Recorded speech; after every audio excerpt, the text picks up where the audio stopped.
मजेदार और हास्यपूर्ण कहानी। ये कहानी है दिलावर की, जो अपने गांव का सबसे मशहूर चोर था। लेकिन उसकी एक अजीब आदत थी। वह चोरी करने से पहले हमेशा शराब पीता था। उसे ऐसा करने में न जाने क्या मजा आता था, मगर गांव वालों के लिए वह एक रहस्य बन चुका था।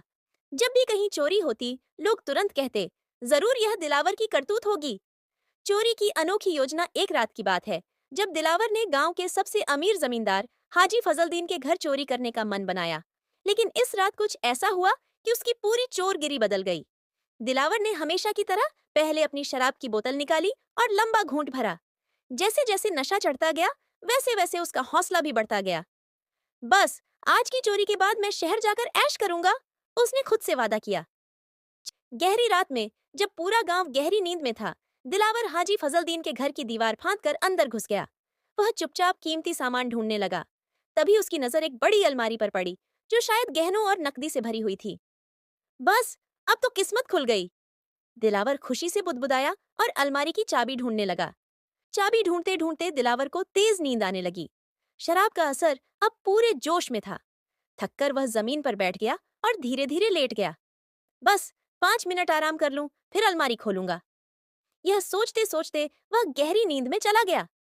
अगली सुबह जब सूरज निकला, तो हाजी फजलदीन की पत्नी ने कमरे में कुछ अजीब देखा।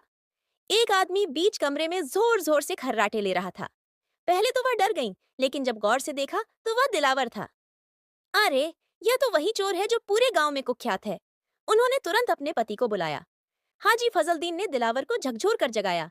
हड़बड़ाकर दिलावर उठ बैठा और घबराकर बोला, मैं कहाँ हूँ? चोरी करने आए थे, मगर खुद ही फंस गए, हाजी साहब ने हंसते हुए कहा। गांव के लोग भी वहां इकट्ठा हो गए और दिलावर की हालत देखकर जोर जोर से हंसने लगे। गांव के बुजुर्गों ने फैसला किया कि दिलावर को सजा देने के बजाय उसकी शराब की लत छुड़ाई जाए। उसे एक नया जीवन शुरू करने का मौका दिया गया। सबक उस दिन के बाद दिलावर ने चोरी छोड़ दी और एक ईमानदार आदमी बन गया। गांव वाले भी हैरान थे कि जिसे सुधारने की कोई उम्मीद नहीं थी, वह कैसे बदल गया। मगर जब भी किसी को हंसी आती, तो वे कहते, वह चोर तो था, मगर शराबी चोर था।